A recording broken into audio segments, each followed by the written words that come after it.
duri i banchi, un saluto e un incoraggiamento che si sente ripetere spesso passeggiando tra Calli e Campielli dai veneziani, ma anche il nome di una società ultracentenaria benemerita lagunare, fondata nel 1903 e oggi più che mai attiva, formata da 50 galantuomini veneziani che si prodigano a diffondere i valori della venezianità in ambito culturale, sociale e soprattutto della solidarietà.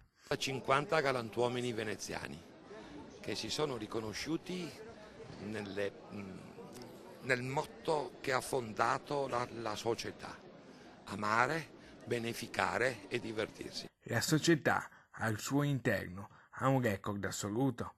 Il socio numero 1, Luigi Danesin, è entrato a farne parte il 6 gennaio del 1956, oggi presidente onorario, è ancora attivo dopo oltre 60 anni di militanza. Mi onoro di essere da 62 anni socio di questa associazione, un'associazione che veramente mi ha portato tanto bene e mi ha praticamente formato in quello che è il contesto della persona. Tante le iniziative in cantiere anche per il 2019, oltre alle borse di studio a studenti meritevoli dell'Istituto Barbarigo di Venezia e alla beneficenza.